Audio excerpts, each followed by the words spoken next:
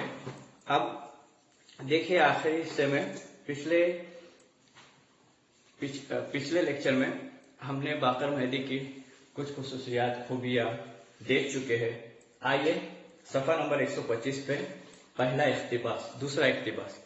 ایسا ہی ایک ثانیہ اور بھی گزرا ہے. حیدرآباد کے کسی رسالے میں یہ خبر چھپ گئی کہ میں نے وہاں ایک ادبی جلسے میں یہ کہہ دیا کہ باقر مہدی قاضی سلیم کو شاعر تسلیم نہیں کرتے. باقر مہدی صاحب کسی اور کی کہی ہوئی سچ بات کا بہت برا مانتے ہیں.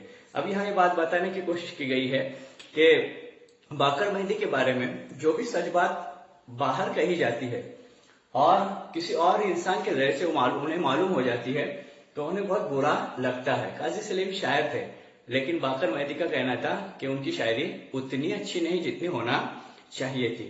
یہ بات بھی انہیں ناگوار گزری. مکتبہ جامعہ میں انہوں نے میری خبر لی. جب مکتبہ جامعہ جو علاقہ ہے، پہلے جو کتاب گھر ہے جہاں کتابیں، اردو کی بہترین کتابیں ملتی ہے، وہاں یہ دونوں بیٹھے تھے تو انہیں باتوں باتوں میں ان کی بہت زیادہ برائی نے بلکہ ان کے بارے میں پوچھ گچھ کی اور کہا کہ آپ نے میرے بارے میں ایسا کیوں کہا. میں نے صرف اتنا عرض کیا کہ اگر وہ قاضی سلیم کو شاعر مانتے ہیں تو اس کا اعلان کر دے. اور پھر باقر مہدی صاحب نے ماہنامہ سبا میں ایک خط چھپوایا کہ وہ قاضی سلیم کو شاعر مانتے ہیں. یعنی شروع میں یہ کہا جاتا تھا کہ وہ قاضی سلیم کو شاعر ماننے سے انکار کر دیتے، لیکن انہوں نے اس بات کا اقرار کر لیا. اس وقت سے باقر مہدی اپنے اعلان پر قائم ہے. حالانکہ قاضی سلیم بھی سبا میں اپنا خط چھپوا چکے تھے کہ کسی کے ماننے یا نہ ماننے سے شاعری میں کیا فرق پڑتا ہے، لیکن باقر مہدی ہے کہ قاضی سلیم کو برابر شاعر مانے جا رہے ہیں. یعنی جن کے بارے میں کہا گیا، جب ان تک باتیں پہنچی قاضی سلیم صاحب کے پاس تو انہوں نے بھی کہا کہ کوئی مانے یا نہ مانے اس سے کچھ فرق نہیں پڑتا. شاعری یا شاعر تو شاعری ہوتا ہے جو اپنی شاعری کر کے ہی رہتا ہے.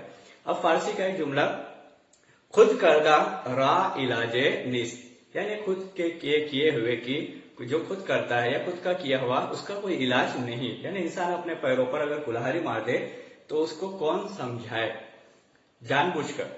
باقر مہدی صاحب کی شخصیت کا نمایاں پہلو ان کا روادارانہ مزاج ہے اور وہ سب کو یکساں طور پر ناپسند کرتے ہیں. اس میں وہ شدت اور نرمی کا فرق نہیں برتتے. باقر مہدی صاحب اس معاملے میں بڑے محتاط ہیں اور اس بات کا ہمیشہ خیال رکھتے ہیں کہ ان کی زبان یا قلم سے کسی کے حق میں کوئی کلمہ خیر نہ نکل پڑے. یہ کتنا اچھا لفظ ہے، خیر. یہ لفظ خیر اگر کبھی آ جائے پیپر میں، امتحان میں آ جائے، یہ خیر لکھا گیا ہے، اس کا متضاد لکھیے، تو ہم فوراً اس کے بارے میں کیا لکھیں گے؟ اس کا متضاد شر لکھیں گے. خیر یعنی بھلائی، شر یعنی برائی. کلمہ خیر یعنی ایسا کوئی جملہ جو کلمہ خیر کا اچھا جملہ کبھی کسی کے بارے میں نہیں کہا کرتے تھے. اتنا محتاط آدمی ہمیں تو کیا باقر مہدی کو بھی آئینے میں نہیں ملے گا. باقر مہدی چونکہ اپنی مثال آپ ہے، اس لیے ان کا عکس بھی ان سے مختلف ہے. یعنی وہ اپنی ذات میں ایک الگ رویہ، ایک الگ مزاج اور ایک الگ رہن سہن اختیار کیے ہوئے تھے. اگر سب لوگ پانی کی تلاش میں دریا کی طرف جا رہے ہو اور صرف ایک شخص ریگستان کی سمت جا رہا ہو تو وہ تنہا شخص سوائے باقر مہدی کے اور کوئی نہیں ہو سکتا. اب یوسف ناظم اپنا جو طنز و مزاح کا جو مزاج ہے وہ یہاں استعمال کرتے ہوئے کہتے ہیں کہ وہ ایک وقت ایسا آ جائے کہ پانی کی شدت ہو، پانی کی تلاش ہو اور سب لوگ دریا کی طرف جا رہے ہو، اور ایک ہی آدمی ایسا ہو جو دریا کو چھوڑ کر کہیں اور جا رہا ہو، ریگستان میں جہاں پانی کا نام و نشان نہ ہو، تو تنہا شخص سوائے باقر مہدی کے کوئی نہیں ہوگا. مطلب دنیا ایک طرف جاتی ہے اور باقر مہدی کا رخ دوسری طرف ہوتا ہے. باقر مہدی صاحب نے یہ وتیرہ اس وقت سے اختیار کیا ہے جب سے انہوں نے بحروں کو توڑ کر نالے میں ڈال دیا ہے. اب ہم گرامر میں پچھلے سال تو پڑھ چکے، گرامر میں ایک قواعد میں ایک حصہ ہے جس کا ہم لوگ تختی کہتے ہیں، اور اس تختی میں ہم نے پچھلے سال بحروں کی تختی، جو بحر ہوتی ہے، اشعار کی تختی جو کہتے ہیں اس میں بحر ہوتی ہے، تو ان بحروں کے بارے میں پڑھ چکے ہیں کہ کون سی بحر کس طرح کی ہوتی ہے، بحر متقارب مسمن سالم کیا ہوتی ہے، بحر حجز کیا ہوتا ہے، یہ پڑھ چکے ہیں. تو وہ جو بحر ہوتی ہے جس کی موانع سے مناسبت سے اشعار کو ترتیب دیا جاتا ہے، تو انہوں نے اس کو توڑ تاڑ کر پھینک دیا ہے، مطلب اس کا استعمال نہیں کرتے۔ باقر مہدی کو ممبئی کی جن چیزوں سے نفرت ہے ان میں سے ایک چیز پگڑی ہے، ان کے ہاتھوں کسی کی پگڑی بھی اس کے سر پر سلامت نہیں رہی۔ اب یہاں یہ بات بتایا جا رہا ہے کہ باقر مہدی جو تھے، جو ممبئی میں رہتے تھے، سب سے زیادہ نفرت اس سے کرتے تھے جس کی عزت بلند بالا ہوتی تھی، یا جو آگے بڑھنے کی فکر کرتا تھا، یا وہ اس سے مقبولیت ہوتی تھی تو اس مقبولیت کو کیا کرتے تھے، کم کرنے کی فکر کرتے تھے۔ اب یہاں پگڑی سے مراد عمامہ آتا ہے جو اس کے سر پر رکھا جاتا ہے، تو اس کی علامت یہ ہے کہ وہ عزت والا ہے۔ تو یہاں بتایا جائے کہ اس کی عزت کبھی اس کے سر پر رہنے نہیں دیتے تھے، مطلب اس کی عزت کو کم کرنے کی فکر کرتے تھے۔ مجھے انہوں نے ازراہ کرم الطاف حسین حالی کا لقب دیا ہے کیونکہ اردو ادب میں وہ سب سے زیادہ اگر کسی کو ناپسند کرتے ہیں تو مولانا الطاف حسین حالی ہے۔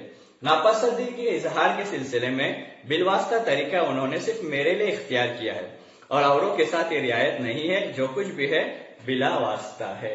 اب یہ مولانا الطاف حسین حالی اردو ادب کے بہترین نقاد بھی گزرے ہیں، بہترین شاعر بھی گزرے ہیں، ساتھ ہی ساتھ بہترین عالم دین بھی تھے اور اچھے انسان بھی تھے، اچھے انسانوں میں شمار ہوتا ہے۔ انہوں نے تنقید کی ہے، مطلب تنقیدی نقطۂ نظر سے انہوں نے اشعار کیسے ہونا چاہیے، شاعر کیسا ہونا چاہیے، اس کے عادات و اطوار کیسے ہونا چاہیے، اس کی موازنت سے ایک مکمل کتاب انہوں نے لکھی، مقدمہ شعر و شاعری کے نام سے۔ تو انہوں نے کہا کہ مجھے وہ الطاف حسین حالی اس لیے کہتے تھے کہ وہ الطاف حسین حالی سے زیادہ نفرت کرتے تھے۔ باقر مہدی صاحب کی شخصیت کا کمال یہ ہے کہ وہ ادب کے کسی موضوع پر ایک مدلل اور مبسوط مضمون لکھ کر اس کی مخالفت میں دوسرا مدلل مضمون لکھ سکتے ہیں۔ اب لفظ ہے مدلل، لفظ آیا مدلل۔ اب مدلل لفظ بنا ہے دلیل سے۔ اب دلیل اس کو کہتے ہیں جس کو ہم لوگ انگریزی میں پروف کہتے ہیں، کہ کوئی چیز پیش کی جائے تو اسی کے ساتھ اس کا پروف دیا جائے، دلیل دی جائے۔ تو ان کا کہنا یہ ہے کہ کسی ایک موضوع پر وہ موافقت میں بات کریں گے اور اسی محفل میں بیٹھے بیٹھے اسی مضمون پر مخالفت میں بھی بات کر سکتے ہیں۔ اس کے بعد وہ ایک ہی محفل میں ایک ہی موضوع کی تائید اور مخالفت میں گھنٹوں بول سکتے ہیں۔ باقر مہدی ڈائلاگ اور مونولاگ دونوں کے ماہر ہیں اور یہ عجیب بات ہے کہ ان کی یہ دونوں چیزیں بے لاگ ہوتی ہے۔ اچھا ہوا کہ باقر مہدی صاحب نے وکالت کے پیشے سے شوق نہیں فرمایا۔ اب ان کی جو الگ الگ خصوصیات تھی، برائیاں تو نہیں تھی لیکن ایک خصوصیت تھی، تو اس کو برائیوں میں ایسے تبدیل کر کے اس کو طنز و مزاح کے ایک انداز کہتے ہیں، اس انداز میں بتایا جا رہا ہے کہ باقر مہدی نے بہت سے الگ عجیب و غریب و کام کیے، لیکن اللہ کا شکر یہ کہہ رہے کہ انہوں نے وکالت نہیں کی۔ اگر وکالت کرتے تو کتنا انجام برا ہوتا، یہ انجام وہاں بتانے کی کوشش کی ہے کس نے؟ یوسف ناظم صاحب نے اپنے خاکے میں۔ کیا بتا رہے دیکھو، ورنہ معلوم نہیں کہ ان کی وکالت سے کتنے بے گناہ پھانسی پر چڑھ جاتے جن میں خود ان کے موکل بھی شریک ہوتے۔ یعنی اگر یہ وکالت کا پیشہ اختیار کرتے، کیونکہ ان کے مزاج میں کیا تھا، مخالفت بھی اور موافقت بھی، اور ایک ہی وقت میں ایک ہی موضوع پر موافقت بھی کہتے تھے اور مخالفت میں بھی بات کرتے تھے۔ اگر یہ وکیل بن جاتے تھے تو معاملہ یہ ہو جاتا تھا کہ جو بے گناہ ہوتے تھے وہ پھانسی پہ چڑھ جاتے، حتیٰ کہ جنہوں نے ان کو وکیل بنا کر لے کر آئے، موکل وکیل بنانے والا، جو وکیل بناتا ہے، جیسے کسی کی کیس ہو، کسی کا کوئی مقدمہ ہو، تو مقدمہ میں جو مقدمہ جس کے اوپر ہے وہ اپنا وکیل لے کر جاتا ہے، تو مقدمہ لے کر جانے والا جو رہتا ہے وہ موکل رہتا ہے، وہ اپنا وکیل آگے پیش کرتا ہے۔ تو وہ وکیل جو لے کر جا رہا ہے، تو ایسا بھی ہو سکتا تھا، ان کا کہنا ہے کہ اس کو بھی وہ پھانسی پر چڑھا سکتے تھے۔ ادب کا کوئی بھی سیدھا سادہ مسئلہ ہو، باقر مہدی سے بڑی صفائی سے الجھائیں گے اور بہت دیر تک مسکرائیں گے۔ یعنی ان کا کہنے کا مطلب کہ آسان سے آسان مسئلے کو سلجھایا ہوا مسئلہ رہتا ہے پھر بھی اس کو الجھا دیتے، سلجھانا اور الجھانا، اور پھر بہت دیر تک اس پر مسکراتے بھی رہتے تھے۔ ان کی شخصیت کا اندازہ اس بات سے ہو سکتا ہے کہ کوئی ادبی جلسہ یا مشاعرہ ہو، لوگ یہ دریافت کرتے کہ فلاں صاحب آ رہے ہیں، فلاں صاحب آ رہے ہیں نا۔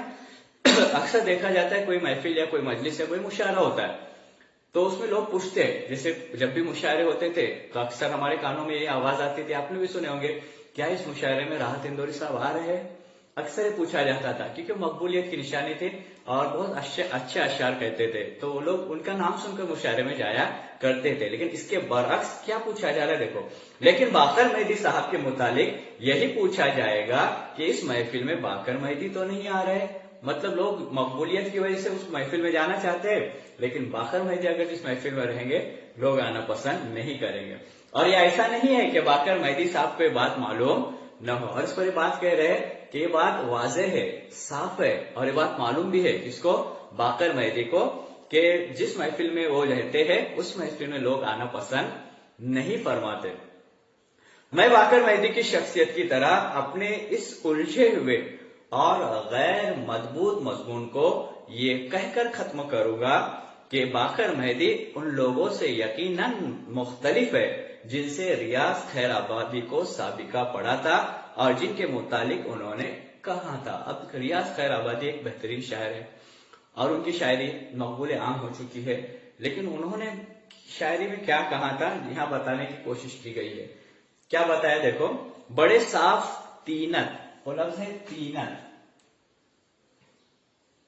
لفظ ہے تینت، اس کے توئی کے نیچے زیر ہے اور نون کے اوپر زبر ہے، تینت۔ اب تینت جو ہوتا ہے اس کے معنی ہے طبیعت، عادت یا روزمرہ کے جو معمولات ہوتے ہیں، اس میں طبیعت ہی سب سے اچھا لفظ ہے کہ بڑے صاف تینت بڑے پاک باطن، ریاض آپ کو کچھ ہم ہی جانتے ہیں۔ یعنی کچھ لوگ ایسے ہوتے ہیں جن کو دنیا نہیں جانتی، لیکن جو لوگ ان کے ساتھ میں رہتے ہمیشہ وہ لوگ ان کو بہت قریب سے جانتے ہیں۔ دنیا اگر ان کے بارے میں کہتی کہ بھلا آدمی ہے، بہت اچھا آدمی ہے، خیر خواہ آدمی ہے، لیکن جو ہمیشہ ساتھ میں رہتا ہے وہی جانتا ہے وہ کتنا اچھا آدمی ہے یا کتنا برا آدمی ہے۔ تو یوسف ناظم یہ کہنا چاہ رہے ہیں یہاں کہ باقر مہدی جو ہے یہ ایسے لوگوں میں ان کا شمار ہوتا ہے کہ ان کو اگر دنیا جانے یا نہ جانے، لیکن ان کو جو دیکھا گیا ہے یا ان کو قریب سے جس نے جانا ہے وہ صرف میں ہوں، اور میں کیا کر رہا ہوں ان کو قریب سے جان کر میں نے یہ خاکہ لکھا ہو۔ اب یہ جو پورا خاکہ نگاری تھی اس خاکہ نگاری میں آپ نے دیکھے ہوں گے کہ یوسف ناظم صاحب نے یہ باقر مہدی صاحب کا جو خاکہ پیش کیا ہے اس خاکے میں کتنا اچھا انداز لیا ہے، اس میں ان کی خامیوں کو بیان کیا گیا ہے، ہم برائی تو نہیں کہہ سکتے، ان کی خامیوں کو اجاگر کیا گیا ہے، لیکن انداز اتنا اچھا ہے کہ یوسف ناظم خود یہ خاکہ ایک محفل میں ایک مجلس میں مائک پہ پڑھ رہے ہیں اور ساتھ ہی ساتھ باقر مہدی وہاں سامنے بیٹھے ہوئے، صرف باقر مہدی نے بلکہ اردو زبان و ادب کے بڑے بڑے شعراء کرام، ادباء کرام وہاں بیٹھے ہوئے ہیں اور سب اس بنے خاکے سے محظوظ ہو رہے، کسی کو برا نہیں لگ رہا ہے۔ تو اسی انداز کو طنز و مزاح بھی کہتے ہیں اور خاکہ نگاری کا بہترین عمدہ نمونہ بھی کہا جاتا ہے۔ تو عزیز طلباء طالبات، یہ خاکہ نگاری کا عمدہ نمونہ ہم نے دیکھا جس میں کتنی اچھائی کے ساتھ، کتنی بہترین عمدہ انداز کے ساتھ یوسف ناظم صاحب نے باقر مہدی کے خاکے کو ہمارے سامنے پیش کیا۔ اب یہ سبق یہاں مکمل ہو چکا ہے، یہ خاکہ مکمل ہو چکا ہے، اس کے سوال و جواب جو ہے آپ کو انشاءاللہ اس ویڈیو کے ساتھ آپ کو سینڈ کیے جائیں گے۔ السلام علیکم ورحمۃ اللہ۔